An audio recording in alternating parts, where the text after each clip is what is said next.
Bismillahirrahmanirrahim. Assalamu alaikum students. My name is Abdurrahman and I'm teaching you biology. Students, in this session we are going to discuss about the female reproductive cycle. Board के point of view से बहुत important long question भी है और इसके अंदर short questions भी मौजूद हैं. इनकी डिटेल्स बोर्ड पे देखते हैं. जी students, it is about the female reproductive cycle. अब अगर हम इसको मेल रिप्रोडक्टिव सिस्टम के हवाले से कंपेयर करते हैं तो हमें पता चलता है कि वहां पे खाली स्पर्मेटोजेनेसिस हो जाना दैट इज एनफ और उसके बाद the males are ready to deliver their gametes. Alright, लेकिन फीमेल्स के अंदर इस तरह से नहीं चल रहा, बल्कि यहाँ पे हमें एक मंथली बेसिस पे पीरियोडिक साइकिल्स रिपीट होते हुए नजर आ रहे हैं जिनको हम कहेंगे कि these are the reproductive cycles. Alright, इन रिप्रोडक्टिव साइकिल्स को हार्मोनली कंट्रोल किया जाता है जिसके पीछे आपको पता है the masterminds are the hypothalamus and the pituitary. Alright students, तो इसको one by one important points को एक फ्लो के साथ लेके चलेंगे ताकि आपको याद करने में भी आसानी रह सके और आपको आसानी से समझ भी आ जाए. So the first thing that we are going to discuss is in females the egg production is a cyclic activity. एक तो ये कि cyclic activity है, इसी वजह से हम इसको reproductive cycle कह रहे हैं. हर महीने रिपीट होने वाली periodic activity है.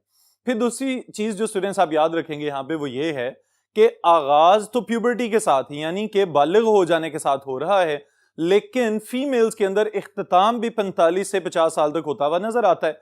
यानी फ्रॉम 45 to 50 ईयर्स तक जाके पता चलता है कि ओव्यूलेशन खत्म हो गई है, कंप्लीटली सीज डाउन कर दी गई है. बट इन अदर साइड जब हम मेल्स में देखते हैं तो it is a continuous process. Puberty से आगाज होने वाली स्पर्मेटोजेनेसिस और उसके बाद रिलीज होने वाला या इजैक्यूलेशन वाला अमल जो है it continues till death of that person. Alright students, तो इस हवाले से it is entirely different process. फिर उसके बाद जो अगर हम डिफाइन करना चाहें इसको तो we can define it. In human females, a periodic reproductive cycle is completed approximately in 28 days, involves changes in structure and function of whole reproductive system. It is called menstrual cycle. अब कौन कौन सी तब्दीलियां आ रही हैं students reproductive cycle के अंदर, इसको समझना बहुत ज्यादा जरूरी है, क्योंकि जब हम बार बार इसको मेल और फीमेल रिप्रोडक्टिव सिस्टम और रिप्रोडक्टिव साइकिल्स के साथ कंपेयर करते हैं तो हमें पता चलता है the spermatogenesis is a continuous process. वो तो एक ऐसा अमल है जो चलता ही चला जा रहा है, लेकिन ओवोजेनेसिस या एग प्रोडक्शन का जो अमल है ये बुनियादी तौर पे कंटिन्यूअस प्रोसेस तो है, लेकिन आपको याद होगा कि only one functional ovum is produced in one reproductive cycle. तो उस एक फंक्शनल ओवम को पैदा करने से लेके उसको ओव्यूलेट करवाना यानी फॉलिकल से रिलीज करवाना, ये एक पूरा सिस्टम बना हुआ है रिप्रोडक्टिव सिस्टम के अंदर. और वो किस तरह से कंट्रोल किया जा रहा है इसको हम दो बड़े हिस्सों में डिवाइड करेंगे. The first one is known as ovarian cycle and the second one is known as uterine cycle. क्योंकि अगर हम रिप्रोडक्टिव सिस्टम को देखते हैं तो आपको पता होना चाहिए ओवरीज मौजूद हैं, ओविडक्ट्स मौजूद हैं, यूटेरस है, सर्विक्स है and then the genitals they are vagina.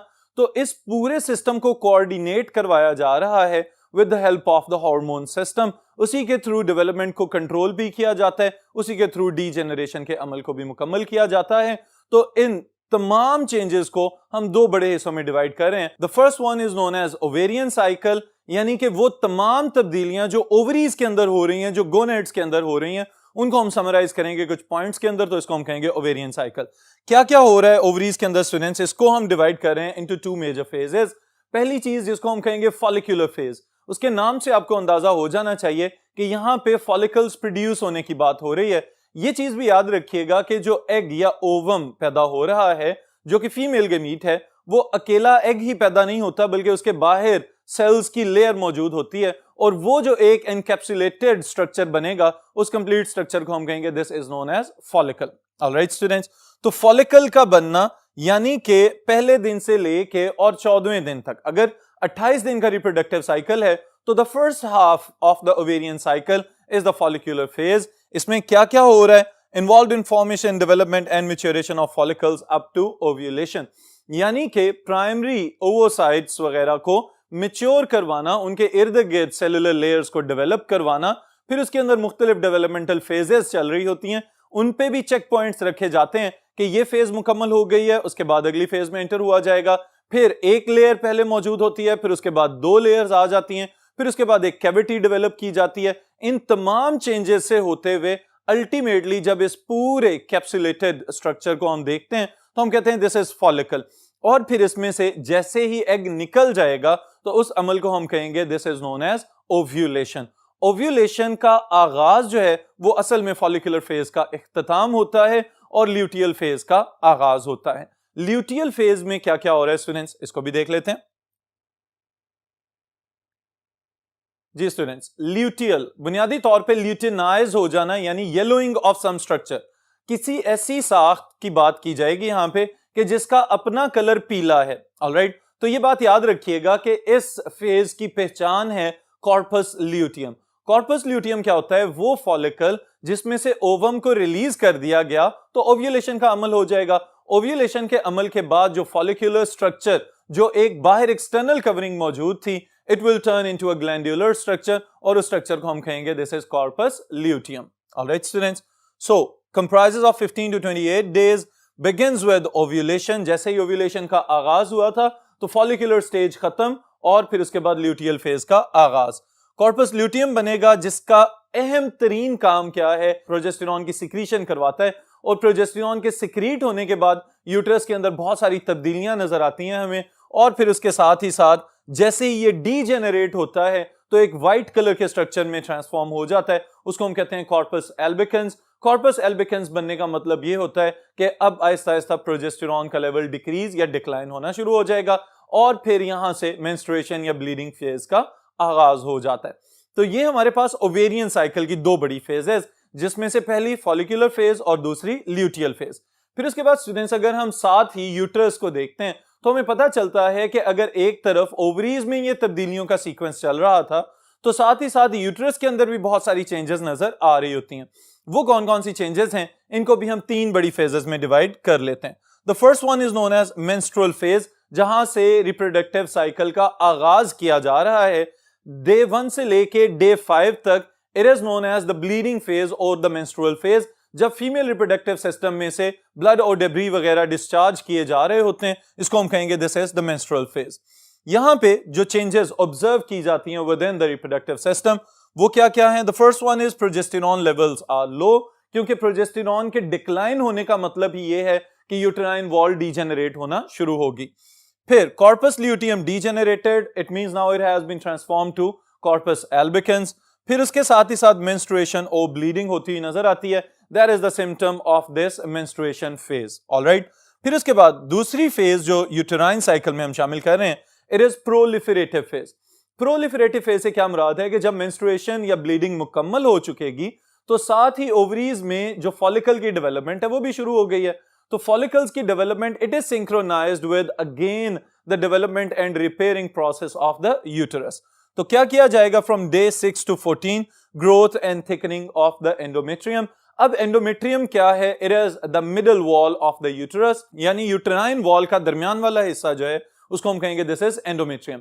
अब एंडोमेट्रियम चूंकि थिकेस्ट लेयर बन जाती है due to vascularisation and formation of new smooth muscular layers, तो बुनियादी तौर पे ये हम यूं कह सकते हैं कि फर्टिलाइजेशन अगर हो रही है तो ओव्यूलेशन के फौरन बाद वो तमाम तब्दीलियां जो यूट्रस को कर लेनी चाहिए वो हमें इस फेज में यानी प्रोलिफरेटिव फेज में नजर आती हैं कि अगर सक्सेसफुल फर्टिलाइजेशन होगी तो उसके बाद जो इम्प्लांटेशन वगैरह होने से पहले जितनी भी तैयारियां हैं वो यहां पे मुकम्मल कर लेनी चाहिए। Alright students, then is the last phase of the uterine cycle, it is known as secretory phase. Day 15 से लेके डे 28 तक यानी कि थर्ड हिस्सा है। Increased blood supply to the endometrium, यहां पे specialised spiral blood vessels develop होते हुए नजर आते हैं, थिकनिंग होती हुई नजर आती है, और फिर उसके साथ ही साथ जो एम्ब्रियो ने आके इम्प्लांट होना है यूटेराइन वॉल के अंदर उस फेज को यहां पे मुकम्मल किया जाएगा। तो हम कहेंगे कि कंसेप्शन के लिए तैयारियां इस थर्ड फेज में मुकम्मल की जा रही हैं। अब स्टूडेंट्स ये तो हमने इन दोनों को कंपेयर कर लिया कि ओवरीज के अंदर क्या चल रहा है और साथ ही साथ यूट्रस के अंदर क्या चल रहा है। अगर इनको हम सिंक्रोनाइज्ड वे में एक फ्लो के साथ लेके चलें तो we can differentiate them into 5 major phases. वो कौन कौन सी तब्दीलियां हैं इनको भी हम फेज 1 2 3 4 5 के लिहाज से समझ लेते हैं। जी स्टूडेंट्स, फेज 1 यानी कि सबसे पहला काम जहां से आगाज हो रहा है, और अब इसमें हम uterine as well as the ovarian cycle इन दोनों को कंबाइन करके देख रहे हैं कि आगाज हो किस तरह से रहा है।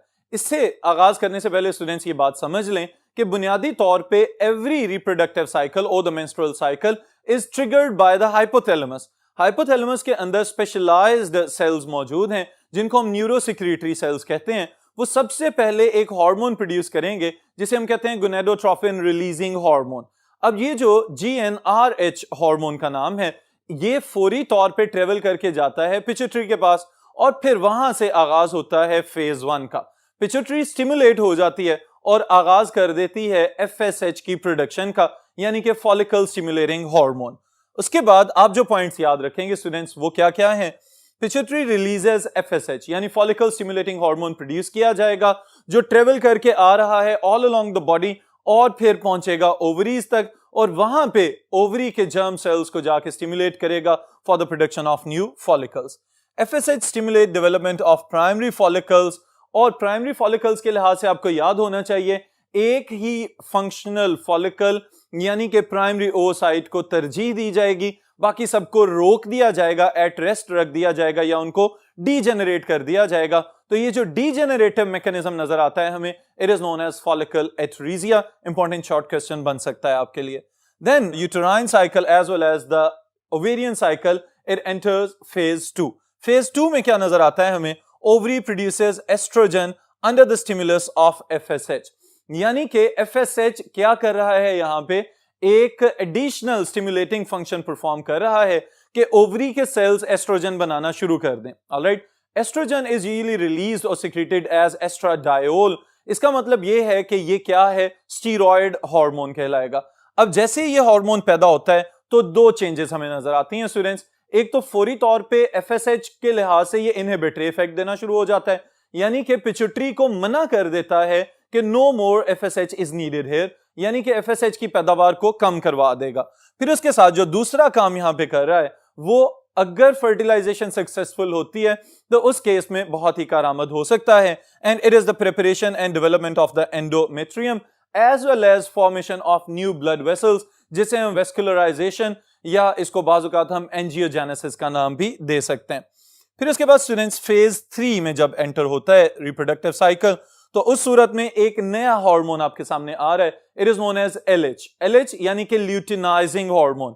ल्यूटिनाइजिंग हार्मोन के साथ आप रिलेट कर सकते हैं ल्यूटियल फेज को, यानी कि यहां पे कॉर्पस ल्यूटियम वगैरह का जिक्र जरूर होगा।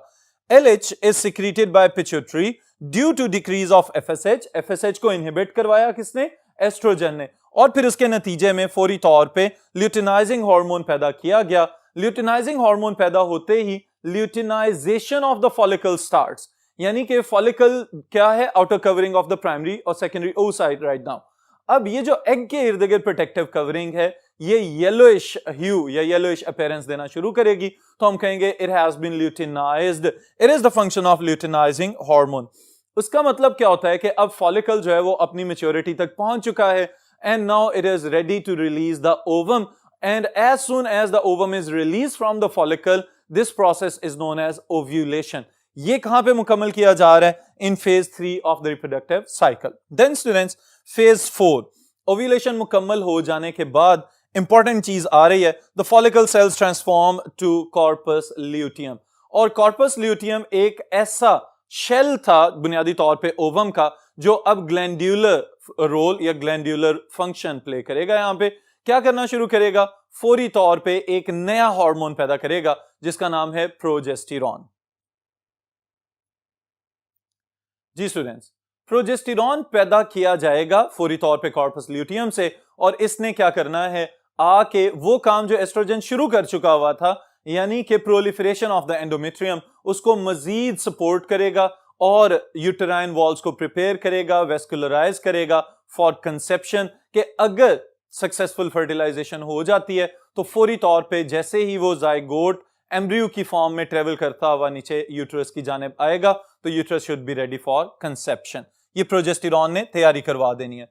फिर उसके बाद क्या होता है कि अगर in case no sperm has been received, कोई भी स्पर्म फर्टिलाइजेशन के लिए नहीं आ रहा, तो क्या किया जाएगा?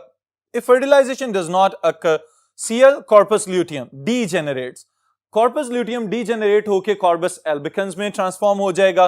प्रोजेस्टेरॉन की मिकदार आहिस्ता आहिस्ता आहिस्ता कम होना शुरू हो जाएगी, और इसकी वजह से चूंकि इसने सपोर्ट किया हुआ था एंडोमेट्रियल वॉल को, तो एंडोमेट्रियम वॉल जो है वो आहिस्ता आहिस्ता डीजेनरेट होना शुरू होगी, और उसके जो ग्लैंडुलर टिश्यूज थे, जो म्यूकस प्रोड्यूसिंग सेल्स थे, वो सारे के सारे डैमेज होना शुरू होंगे, ब्लड सप्लाई को मिनिमाइज कर दिया जाएगा और अल्टीमेटली वही जो स्पाइरल ब्लड वेसल्स डेवलप हुए थे वो ब्लड की सप्लाई रोक देंगे टू द एंडोमेट्रियल वॉल और उसकी वजह से ये सारी यूटेराइन वॉल डेथ का शिकार होगी और ultimately with the outgoing red blood cells as well as the sloughed off uterine wall ये सारा कुछ बॉडी से डिस्चार्ज होना शुरू हो जाएगा। तो हम कहेंगे दिस इज द मेंस्ट्रुएशन और the menstrual period. Alright students, ये नाम दिए जाते हैं इसको। फिर ये वाली फेज यानी कि ब्लीडिंग फेज जो है it may continue from 3 to 7 days। फिर अल्टीमेटली थोड़ी देर के बाद the female body it will enter the next reproductive cycle. फिर वहीं से काम का आगाज कर दिया जाएगा। ओवरीज के अंदर पहले नंबर पे फॉलिक्यूलर फेज, फिर ल्यूटियल फेज, इसी तरह यूटेरस के अंदर वो तमाम तब्दीलियां वकू पजीर होंगी and the whole new reproductive cycle will continue. Alright students, ये चलता चला जाएगा, लेकिन जैसे मैंने आगाज में बताया था कि बाज़ औक़ात ये भी देखा गया है कि फीमेल्स के अंदर आहिस्ता आहिस्ता आहिस्ता ओव्यूलेशन के अमल में डिक्लाइन होना शुरू हो जाता है। आहिस्ता आहिस्ता ओवा की प्रोडक्शन जो है वो कम से कम होती चली जाती है and on reaching 45 to 50 average की हम बात कर रहे हैं। Exceptional cases can be there कि बाज़ औक़ात 30s में भी मीनोपॉज होता हुआ नजर आता है, यानी नो मोर ओव्यूलेशन, नो मोर मेंस्ट्रुएशन, और बाज़ औक़ात 50s के बाद भी कंसेप्शन होती हुई नजर आई है। तो एक्सेप्शनल केसेस आ देयर, लेकिन जब हम एवरेज की बात करते हैं तो 45 से 50 साल तक फीमेल्स की बॉडी के अंदर ओव्यूलेशन के अमल को रोक दिया जाता है and this phase is known as menopause. Alright students, यहाँ पे एमसीक्यू स्टेटमेंट के हवाले से ये बात भी याद रखिएगा कि the first ever menstruation in the females is known as menarche. Alright, और इसी तरह जब एंड या कंप्लीट सीज डाउन होगा ओव्यूलेशन का या मुकम्मल तौर पे इसको मना किया जाएगा, रोक दिया जाएगा, तो हम इसको कहेंगे कि this is menopause. Alright students, फिर इसके साथ एक बहुत इंपॉर्टेंट चीज यहाँ पे ऐड की गई है, चूंकि सारे का सारा मैकेनिज्म स्ट्रक्चरल भी है, फिजियोलॉजिकल भी है, it is regulated by hormones और वो सारे हार्मोन्स जो है कंट्रोल किए जा रहे हैं दिमाग से। तो इस वजह से हम यहाँ पे ये कहेंगे कि अगर खुराक की जरूरियात ठीक तरीके से बॉडी की पूरी नहीं हो रही, मेलनरिशमेंट चल रही है, या उसके अलावा अगर एक कंटिन्यूअस स्ट्रेस या हाइपरटेंशन वाला फेज चल रहा है बॉडी के ऊपर, तो बॉडी स्ट्रेस में आ जाएगी और उसकी वजह से भी रिप्रोडक्टिव साइकिल जो हैं they can be disturb. Alright students, तो इस सेशन के लिए इतना ही, फिर इंशाल्लाह नेक्स्ट सेशन में नेक्स्ट टॉपिक के साथ मुलाकात होगी।